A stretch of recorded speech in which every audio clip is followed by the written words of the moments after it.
Okay, so picture this for a moment. You're standing up on a bluff, maybe, overlooking the Missouri River in South Dakota. Mm-hmm. And right there before you, this just majestic figure rises up, gleaming 50 feet into the sky. Wow. Seems to really capture the spirit of the land, you know? Today, we're looking at dignity of earth and sky. That's right. It's this remarkable stainless steel sculpture in Chamberlain, South Dakota. It really is iconic. It's captured a lot of attention, sparked some important conversations, too. Absolutely. And you've given us some great material articles, discussions, different perspectives. So our plan today is to really unpack the story behind Dignity, Okay, explore how it was created, which is fascinating in itself, the symbolism woven into it, and its impact as a modern monument. sounds good. We'll touch on the history, the engineering, which sounds impressive, Right. and, yeah, the different viewpoints surrounding it. Exactly. So a huge project like this, 50 feet tall, Yeah. it doesn't just, pop up overnight. Where did the idea even come from? What was the spark? It actually started with a really generous gift. Back in 2014, Norm and Unibel McKee, they're from Rapid City, Okay. they announced this amazing $1 million donation. $1 million. Wow. Yeah. And their goal was pretty clear. They wanted to honor South Dakota's 125th anniversary of statehood, Yeah. and they wanted an iconic sculpture, specifically by the Missouri River, one that would acknowledge the native nations of the area. That's a powerful intention right from the start. And they found the artist, Dale Claude Lamphere. They did. He was actually appointed South Dakota's Artist Laureate that same year, 2014. Quite the timing. Right. And his career it's extensive. Over 50 years, more than 60 major public sculptures all across the U.S. Places like D.C., Dallas, Kansas City. Exactly. And of course, important works in South Dakota, too, like at the state capitol. And he's got the credentials, honorary doctorates, awards for combining art and engineering. Yes, the American Institute of Architects South Dakota gave him their Champion of Architecture Award, specifically for bringing great public art to the people of South Dakota and articulating that blend of art and engineering. Okay, but here's something interesting from the materials. Lamphere himself, as a non-native artist, had some initial hesitation. He did, and he was quite open about it. Creating a piece featuring Native people, he acknowledged that there's a valid movement today that Native artwork are to be done by Native people. That's a really important point to raise. It is. So his decision to accept wasn't simple. He really had to think through the implications, the possibilities before moving forward. It highlights a really complex ethical area for artists, doesn't it? It absolutely does. So he decides to proceed.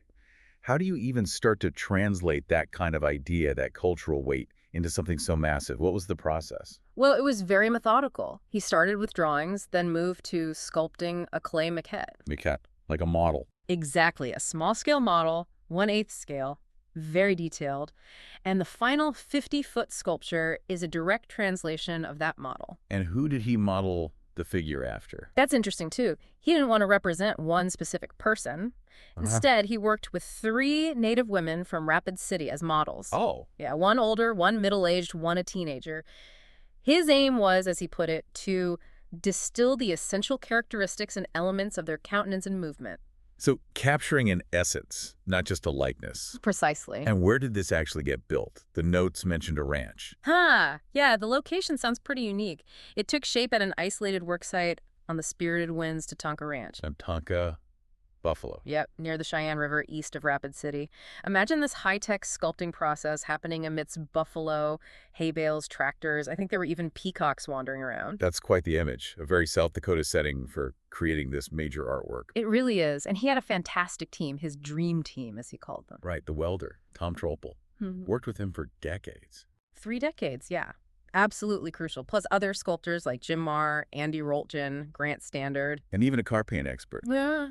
for the gold colors. Brooke Luby, yes. She experimented with the colors for the diamonds in the star quilt, getting them just right. Okay, let's talk about the practical side. A 12-ton, 50-foot sculpture. South Dakota winds are no joke. Mm-hmm.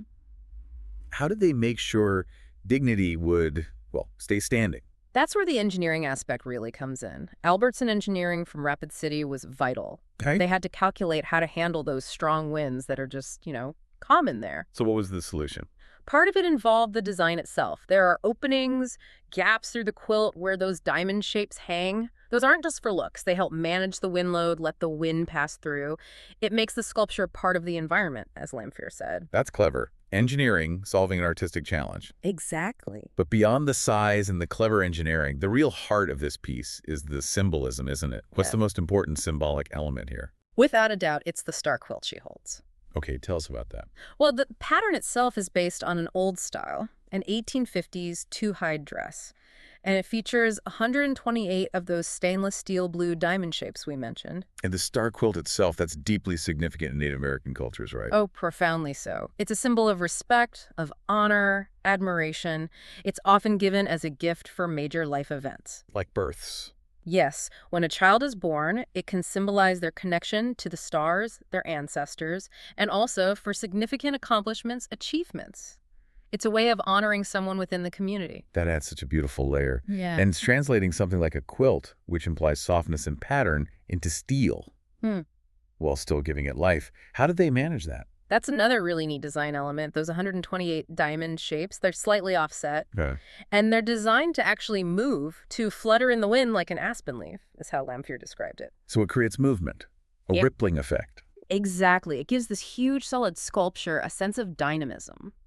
And it interacts with light constantly. Oh, so? Well, depending on the time of day, the light catches it differently. At sunset, it can glow positively golden. Wow. On sunny days, those blue diamonds can create these sort of blue prisms. And at night, It's lit up. yes, LED lights illuminate the diamonds. It casts this peaceful glow, apparently visible even from the interstate. Incredible. He really thought about how it would live in its environment. He absolutely did. He mentioned choosing the colors for the quilt diamonds specifically to echo the colors of the nearby water and sky. Ensuring it really belongs there. Right. Integrating it fully. And the name itself, Dignity.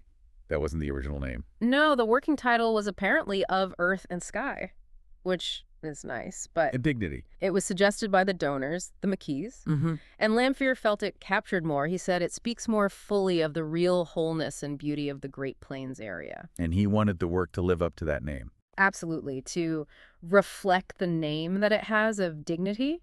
His hope was for it to be an enduring symbol of our shared belief that all here are sacred and in a sacred place. That's powerful. He even talked about trying to get out of the way, just be the mechanism for it. Yeah, which I think shows a real humility and respect towards the subject matter he was tackling. So for people driving through South Dakota, maybe potential visitors listening, Yeah. where exactly is it? How accessible is it?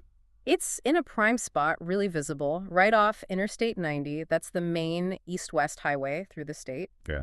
It's at mile marker 264 near the town of Chamberlain, and it stands right there overlooking the Missouri River. You can access it easily from either direction on I-90. And it's not just the statue standing alone, right? Yeah. It's part of a bigger complex. That's right. It's located at the Chamberlain Interstate Welcome Center, which, by the way, gets rave reviews.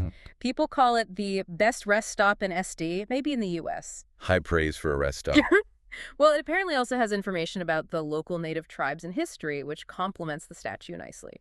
Good to know. And the statue itself, can you see it anytime? Yes, while the Welcome Center building might have seasonal hours, the statue area is accessible year-round, day or night. So you can experience it glittering in the sun or glowing at night whenever you pass through. Exactly. It offers a different kind of breathtaking view depending on when you see it. Now, how has Dignity been received? It seems overwhelmingly positive from what we've seen. It really does. Lamphere himself said he's gotten more positive feedback on this piece than any other work he's done. And importantly, well received by Native communities, too. He noted that specifically, yes, which is significant given the initial concerns we discussed. It's even been called the Statue of Liberty for Native people. That's quite a statement. And it's gained wider recognition, too. Jeopardy! License plates, yep. Appeared as a clue on Jeopardy! Back in 2020, and it's been featured on South Dakota license plates since mid-2017, so it's definitely become a recognized symbol of the state. But, going back to that complexity, the non-Native artist creating this monumental Native figure, even with the positive reception, that conversation didn't just disappear, did it? No, and it's important that it didn't. Lamphere remained aware, as the sources say, of the hot topic in the South Dakota Native art world around this issue. Right. And you see comments like the one from Lakota artist Dwayne Wilcox. He acknowledged Lanfear's skill, but also pointed out the very real barriers, financial, technical, that often prevent Native artists from taking on projects of this sheer scale. So it's not just about artistic vision, but also about resources, opportunity. Exactly. Access to the kind of funding and infrastructure needed for a 12-ton steel sculpture. Lanfear himself expressed empathy, saying something like, "I don't think we as white people really understand the generational trauma they've gone through. I tried to be empathetic to that." That awareness is key, especially considering the location itself. It's beautiful, but the land there has layers of history, doesn't it? It absolutely does, and that's crucial context for anyone visiting. The view is stunning, but the history is complex. For instance. Well, you think about Lewis and Clark coming through, often framed as exploration, but the waves of settlers who followed brought diseases that decimated native populations. Right. Then the railroads came, drastically shrinking reservation lands, and the river itself, the Missouri down below. It's now technically Lake Francis case. Because of dams. Exactly. Dams built along the Missouri, which flooded huge areas, including more reservation acreage. So that beautiful landscape holds stories of displacement and loss alongside its natural beauty. And these historical complexities, they still echo today. There's a specific issue mentioned about educational signs meant to accompany the statue. Yes, that's a significant point of contention. An organization called CAIRNS, the Center for American Indian Research and Native Studies, designed 3 educational panels. With Native perspectives on the land, people, history. Precisely. Titled Mokoche, Land, Oyat Nation, and Kiksuya, remember. They were meant to provide accurate, researched context right there at the site. But they weren't installed. No. The South Dakota State Departments, DOT, and Tourism blocked them. They cited things like grammatical errors and concerns with accuracy. Even though Karen stood by their research. Yes, Karen's maintained the information was accurate and met academic standards. And what adds another layer is that federal funding meant for tribes under the Native Act is apparently being directed through other channels involving an out-of-state university and the state tourism department. So the state accepted the statue, which aims to honor Native people, but rejected the educational signs providing Native historical context. That seems to be the crux of the controversy. It highlights these ongoing debates about whose history gets told and how. And this statue, Dignity, it stands right in the middle of all this, doesn't it? Not just the historical context, but ongoing contemporary issues, too. Absolutely. If you look broader, as some of the source discussions do, you see all sorts of related issues, things like tribal sovereignty, land disputes. The Dakota Access Pipeline, DAPL, wasn't far from there and sparked huge protests. Right, I remember that. And ongoing challenges related to law enforcement, jurisdiction on reservations. These are all part of the landscape where Dignity stands. So the statue isn't separate from these issues. Not at all. It's a powerful artistic statement, yes, but it exists within this very real, very complex web of history, ongoing struggles for justice, and the assertion of treaty rights by Native nations. So we've covered quite a journey today. From the initial donation and artistic vision for Dignity of Earth and Sky through its creation. Right, the meticulous engineering, the deep cultural symbolism, especially of the star quilt. To its place overlooking the Missouri and the incredibly varied reception and context surrounding it. It truly embodies strength, spirit, beauty. It does. And its story isn't static, is it? It's not just about a finished statue. It feels like part of a much bigger, continuing story about art, about history, about how different cultures relate and converse in America. A dialogue in steel, standing against the sky. Well put. It reminds us how much meaning, how much history can reside in a single, powerful monument.